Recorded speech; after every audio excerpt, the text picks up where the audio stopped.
కొండలలో లోయలలో జీవులలో ఆ జలములలో కొండలలో లోయలలో జీవులలో ఆ జలములలో యేసు నాకు తోడుండగా నడిచెదానే భయపడగా యేసు నాకు తోడుండగా నడిచెదానే భయపడగా హల్లెలూయా హల్లెలూయా హల్లెలూయా హల్లెలూయా హల్లెలూయా హల్లెలూయా హల్లెలూయా హల్లెలూయా కొండలలో లోయలలో జీవులలో ఆ జల.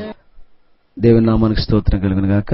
ప్రభునందు ప్రియులారా, ఈరోజు వాక్య సారాంశము మనం చేయాలనుకున్న పనులు ఎందుకు చేయలేకపోతున్నాం అనే వాక్య సారాంశం మనం వింటూ ఉన్నాం. గలతీయులు రాసిన పత్రిక 5వ అధ్యాయము 16-17 వచనాలు చదువుకుందాం. నేను చెప్పినదేమనగా ఆత్మానుసారంగా నడుచుకొనుడి, అప్పుడు మీరు శరీరేచ్ఛలను నెరవేర్చరు.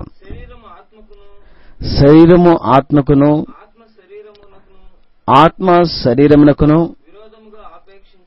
విరోధముగా ఆపేక్షించును.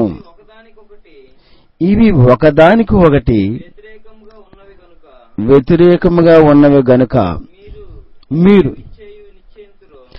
మీరు ఏమి చేయనితించురో వాటిని చేయకుందురు. ప్రార్థన. పరిశుద్ధుడైన తండ్రి, జీవముగల యేసు ప్రభువా, మీ ఘనమైన నామానికి వందనాలు స్తోత్రాలు చెల్లిస్తూ ఉన్నాం. వాక్యం మాట్లాడుచున్న మీ దాసుడికును వాక్యం వింటున్న బిడ్డలకును మీకు ఆత్మ కాపుదలోంచి నీ వాక్యము చేత మా జీవితాలకు సేద తీర్చుకున్నట్లుగా సహాయం దయచేయమని యేసు నామమున వేడుకొంచున్నాను మా తండ్రి, ఆమేన్. ప్రభునందు ప్రియులారా, మనిషి యొక్క నిజ జీవితంలో ఎన్నో పనులు చేయాలని, ఎన్నో మంచి పనులు చేయాలని, ఎన్నో కార్యాలు చేయాలని, ఎందరికో ఉపయోగపడాలని చాలా మంది జీవితాలలో ఇలాంటి ఉద్దేశం కలిగిన వారు చాలా మంది ఉంటారు. కానీ ఏమీ చేయలేక తమ జీవితం అన్నిట్లో ఫెయిల్యూర్ అయిపోతూ ఏ పని చేయాలన్నది చేయలేక నిరుత్సాహంతో వేదన పడే కుటుంబాలు, విశ్వాసులు చాలా మంది ఉన్నారు. దావీదు దేవునికి దేవాలయం కట్టించాలని చెప్పి అనుకున్నాడు. కానీ ఆ యోగ్యత తన కుమారుడైన జ్ఞానిన సొలొమోనుకి అనుగ్రహించబడింది. ధనమైతే సమకూర్చాడు, కానీ ఆ పని తన కుమారుడు చేత చేయించుకున్నాడు. ప్రభునందు ప్రియులారా, దేవుని పిల్లలైన వారు ఇలా మనం చేయాలనుకున్న పనులు చేయలేక సతమతమవుతూ ఎప్పుడు జరుగుతాయి, అసలు నేను ఎందుకు పుట్టాను, ఏ విషయంలో నేను విజయం నాకు చేకూర్చబడట్లేదు, ఇందులోనూ నేను రాణించలేకపోతున్నానని చెప్పి అపజయాల్లో కృంగిపోయే కుటుంబాలు చాలా ఉన్నాయి. అయితే ప్రభునందు ప్రియులారా, దేవుడు కూడా ఇజ్రాయేలు ప్రజలు ఫిలిష్తీయుల యొక్క చేతి కింద 40 సంవత్సరాలు బానిసలుగా ఉండేటప్పుడు దేవుడు ఆ బానిస బ్రతుకు నుండి విడిపించి వారికి మంచి మార్గంలో నడిపించడానికి దేవుడు శాంసన్ ఏర్పాటు చేసుకున్నాడు. శాంసన్ గురించి తన తల్లి చాలా నిష్ఠగా ఉంది. దేవుని దూత చెప్పింది అపవిత్రమైనది ఏది ముట్టకూడదని. ప్రభునందు ప్రియులారా, కుటుంబంలో మన తల్లిదండ్రులు కూడా పిల్లల్ని 9 మాసాలు మోసి కంటికి రెప్పలా కాచి కాపాడి తమ ఉద్దేశాలు కుమారులు పిల్లల యందు నెరవేరుతాయని చెప్పి ఆశ కలిగి ఉంటారు. దేవుడు కూడా శాంసోను పట్ల ఆ విధంగానే ఉద్దేశించాడు. తన పనులు ఆయన ద్వారా జరిగించుకోవాలని. కానీ శాంసోను యొక్క ఆత్మకు శరీరముకు విరోధం ఏర్పడింది. శాంసోను యొక్క శరీర కోరికలకు లోపడడం ప్రారంభించింది. అందుకే శాంసోను న్యాయాధిపతుల గ్రంథం 16వ అధ్యాయం 1వ వచనంలో వేశ్య దగ్గరికి చేరెను అంది. ప్రభునందు ప్రియులారా, దేవుని పిల్లలైన వారు వాక్యం వింటున్న కుటుంబాలు చాలా జాగ్రత్తగా గమనించినట్లయితే, శాంసోను యొక్క శరీర కోరికల కొరకు వేశ్యను ఆశ్రయించాడు. అనగా సర్వసాధారణంగా దేవుని పిల్లైన వారు వేశ్య అంటే వేశ్యావృత్తి చేసేవారని చెప్పి వేశ్యావృత్తి చేసిన వారిని చులకనగా చూస్తారు. కానీ బైబిల్ గ్రంథములో ఒక మాట మనం చూడగలము.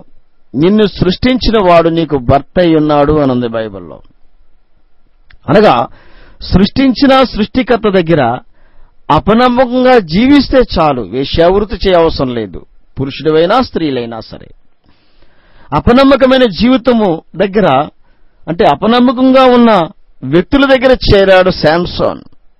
మన జీవితంలో కూడా దేవుడు తన రాజ్యంలో చేర్చుకోవడానికి దేశంలో నమ్మకమైన వాళ్ళ గురించి దేవుడు వెతుకుతున్నారు, కానీ అపనమ్మకస్తులు దేవుడు వెతకలేదు. అపనమ్మకస్తుల కొరకు దేవుడు కనిపెట్టలేదు. నా దేశములో నివసించినట్లు నమ్మకమైన వారి కొరకు నేను కనిపెడుతూ ఉన్నానన్నాడు. దేవుని నామానికి స్తోత్రం కలుగును గాక. అందుకే ప్రభునందు ప్రియులారా, శాంసోను యొక్క జీవితంలో మొదట చేసిన తప్పు అది. తర్వాత దెలీలా మోహించెను అనంది న్యాయాధిపతుల గ్రంథం 16:4వ వచనం. అంటే మోహంలో పడ్డాడు. ఈ దినాన్న యువత మోహం వైపు, వ్యామోహం వైపు, పెండ్లి కానివారు పెండ్లి అయిన వారు కూడా ఇదే విధిలో ఉంటూ ఉన్నారు. ప్రభునందు ప్రియులారా, దేవుని పిల్లైన వారు చాలా జాగ్రత్తగా గమనించింది. ఇది చాలా భయంకరమైనది. ఇటీవల ఒక కుటుంబంలో జరిగిన సంఘటన. భర్త వివాహం చేసుకొని తన భార్యతో కాపురం చేస్తూ ఉన్నాడు. అయితే తన వ్యాపారంలో ఒక స్త్రీని మోహించాడు.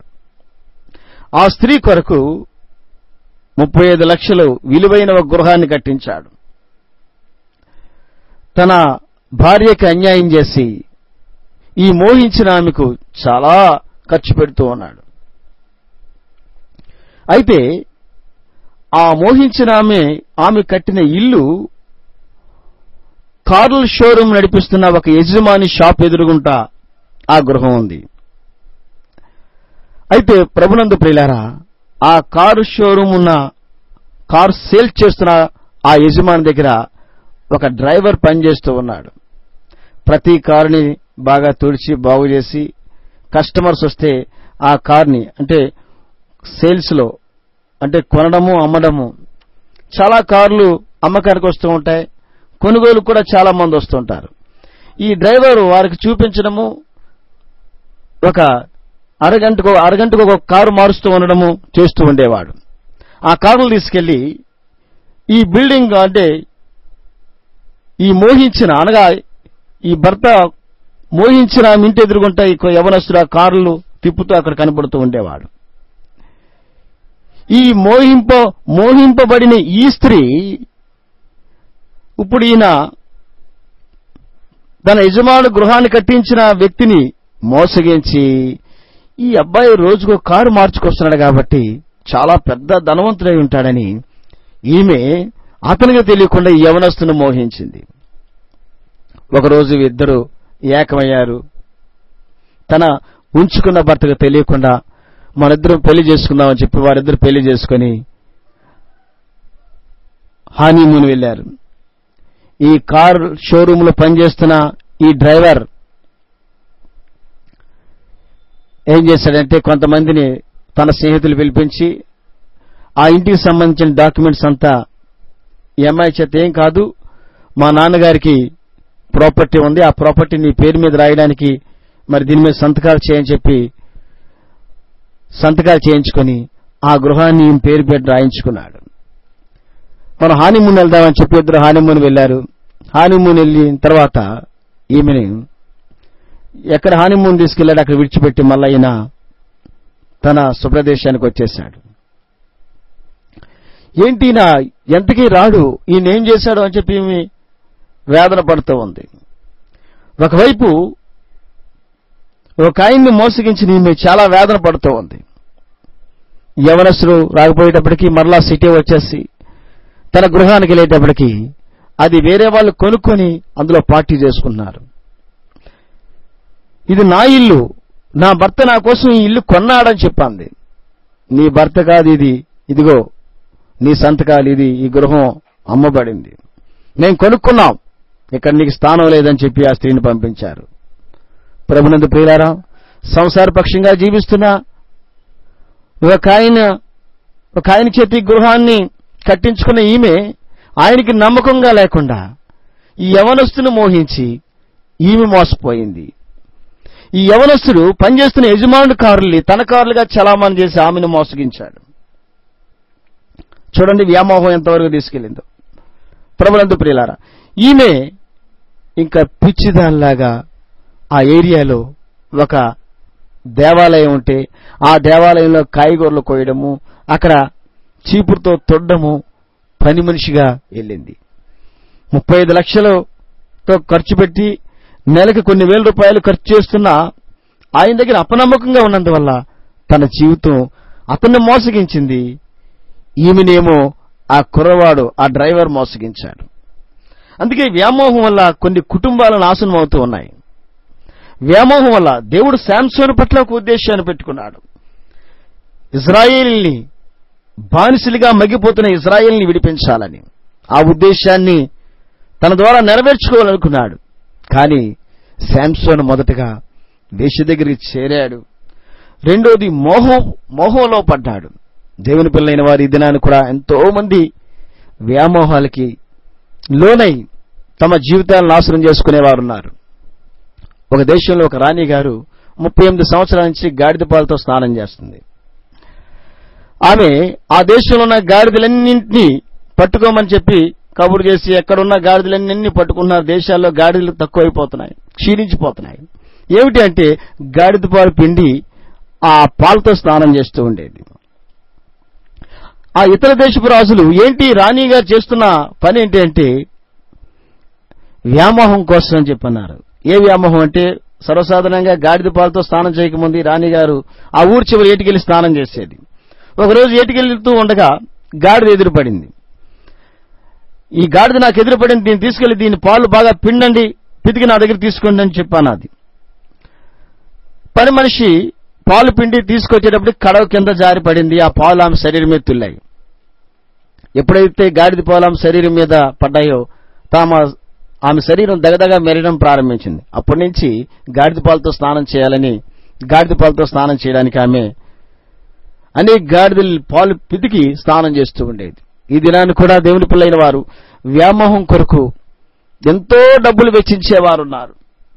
ఎందుకంటే దేవుని యొక్క ఉద్దేశం నెరవేర్చకపోవడానికి, దేవుని యొక్క పనులు మన ద్వారా జరిగించుకోకపోవడానికి కారణము ఇవి ఈ లోటుపాట్లు మనం ఉండడం వల్ల.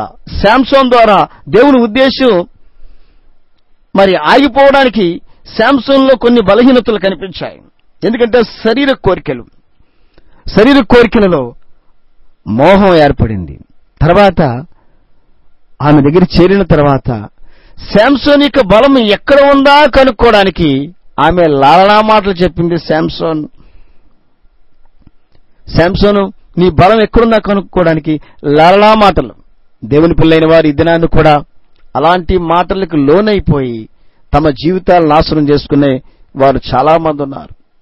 ప్రభునందు ప్రియులారా, ఇటీవల ఒక యవనస్తుడు వచ్చి, పాస్టర్ గారండి, నేను హైటెక్ సిటీలో నేను జాబ్ చేస్తున్నాను, నేనంటే అనేక మంది అమ్మాయిలు నా వెంట పడి చచ్చిపోతున్నారు, నేనంటే పడి చేస్తారు, ఎందుకంటే నా మాటలు చాలా స్వీట్ గా ఉంటాయి.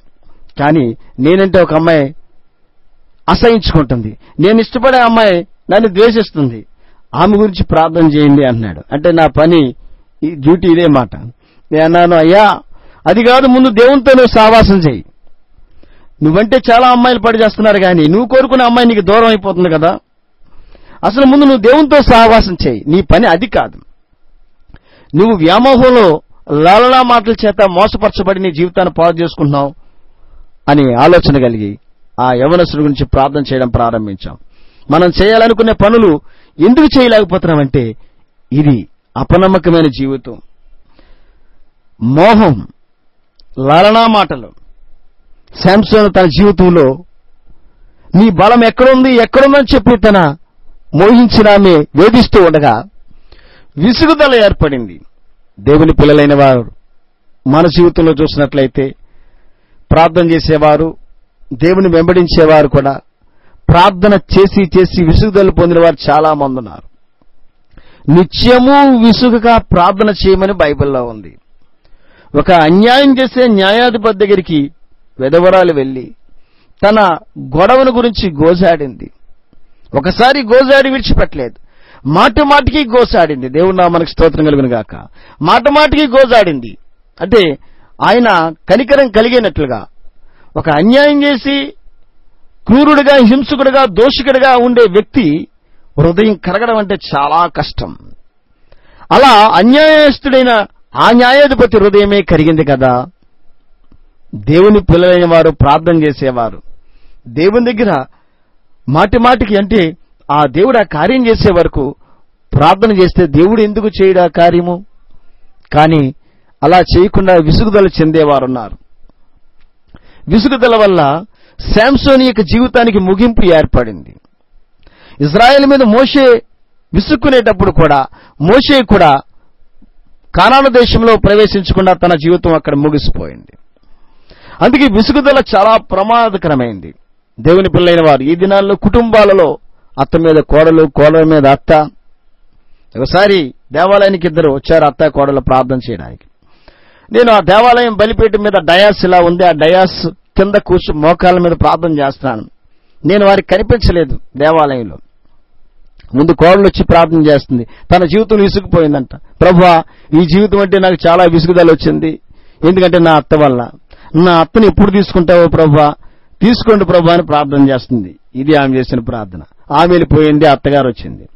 ప్రభువా, నా కోడలు యవనస్త్రాలు విర్రవీగిపోతుంది ప్రభా, దాని కాళ్ళు చెయ్యి ఇరిచేసి మూల పడైన ప్రభు అని అత్త ప్రార్థన చేస్తుంది. ఇది ప్రార్థన. విసుగుదలలో చేసిన ప్రార్థన ఈ ప్రార్థన దేవుని సన్నిధానానికి చేరదు. క్రైస్తవ్యంలో ఈ దినాన దేవుని పిల్లైన వారు ఇలాంటి ప్రార్థనలు చేసి తమ జీవితాలు విసుగుపోయి, విసుగుదల వల్ల దేవునికి ప్రార్థన చేయక, ఏం చేస్తావులే ప్రార్థన, నేను 20 సంవత్సరాల క్రైస్తవురాలు, నేను 40 సంవత్సరాల క్రైస్తవుని, నా తల్లిదండ్రులు, నా పితరులందరూ క్రైస్తవులే అని చెప్పి ప్రార్థన అంటే విసుగుదల చెందిన కుటుంబాలు చాలా ఉన్నాయి.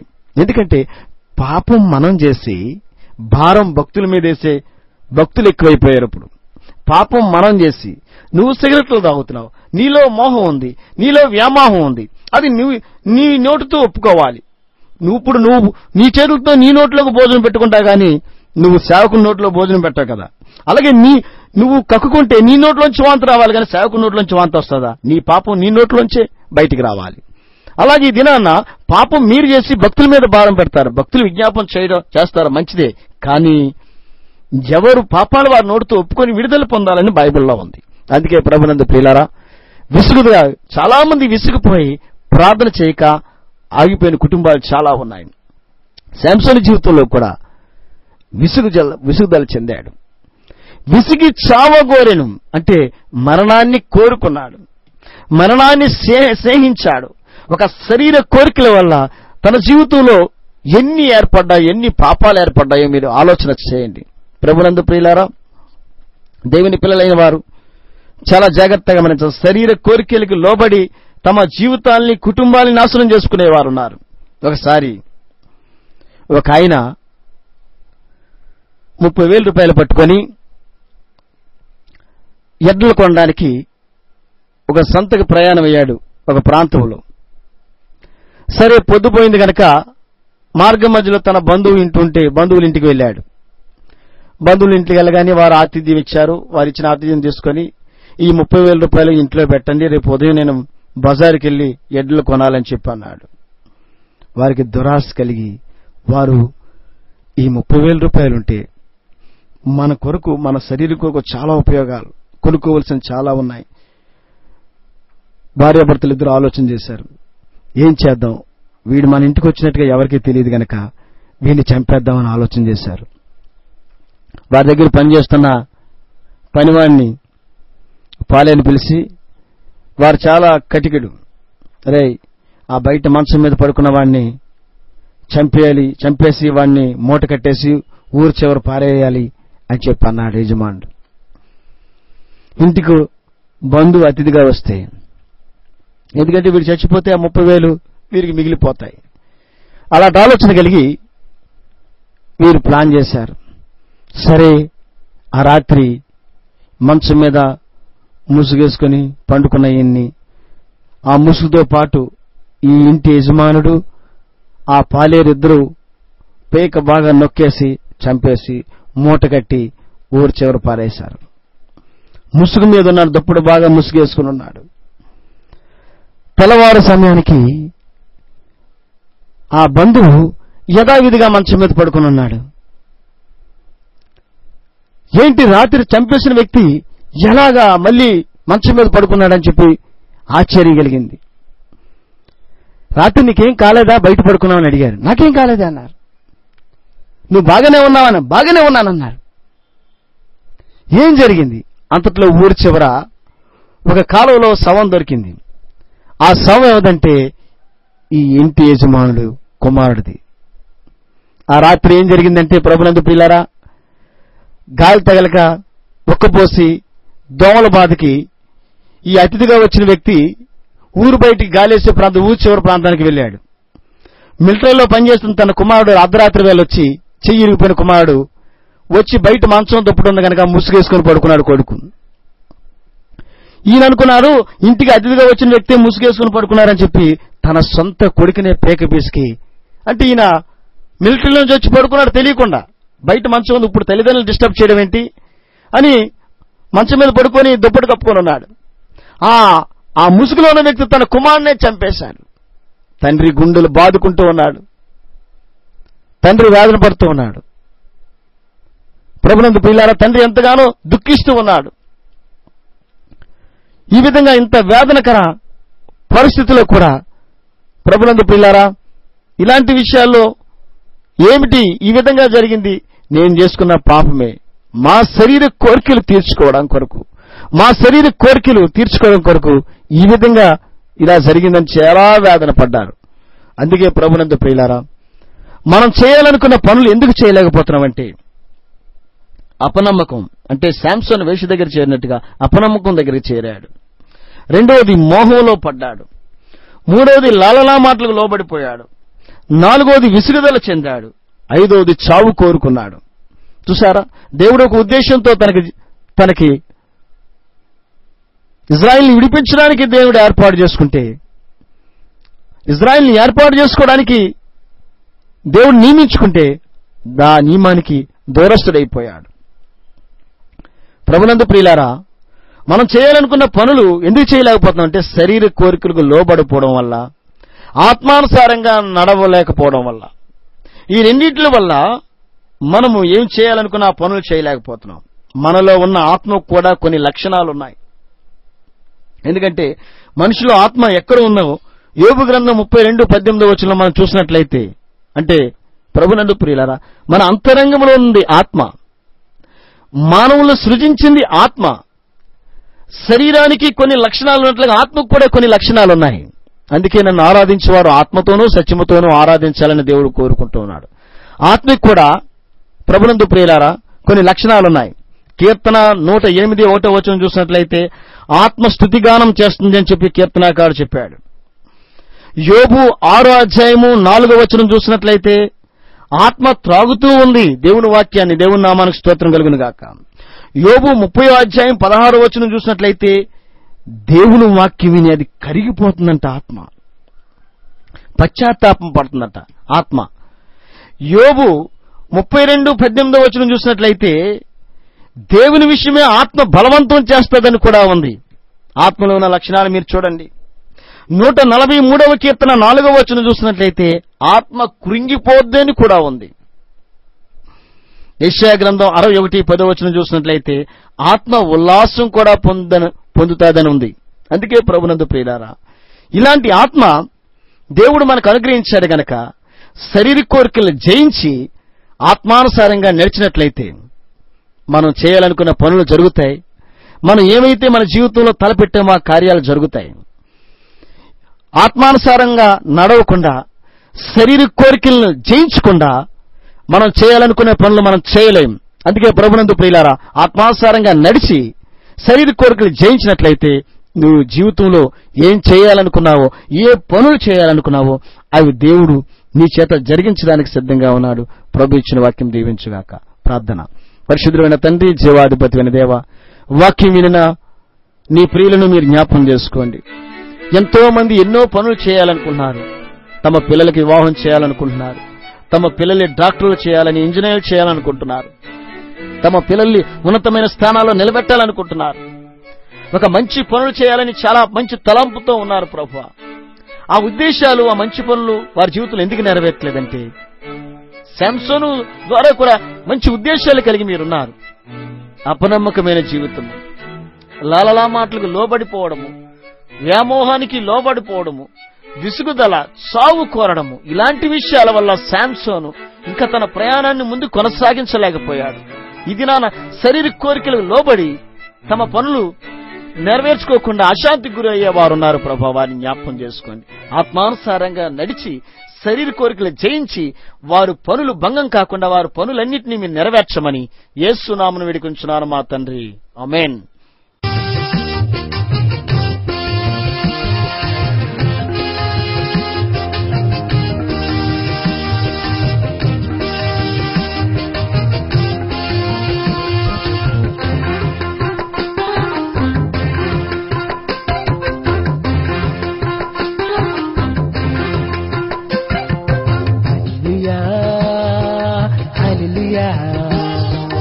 హల్లెలూయా, హల్లెలూయా, హల్లెలూయా, హల్లెలూయా, హల్లెలూయా, హల్లెలూయా. నీ తలచాను ప్రభువా, నీ కొలిచాను ప్రభువా, నీ తలచాను ప్రభువా, నీ కొలిచాను ప్రభువా. నా శోధనలో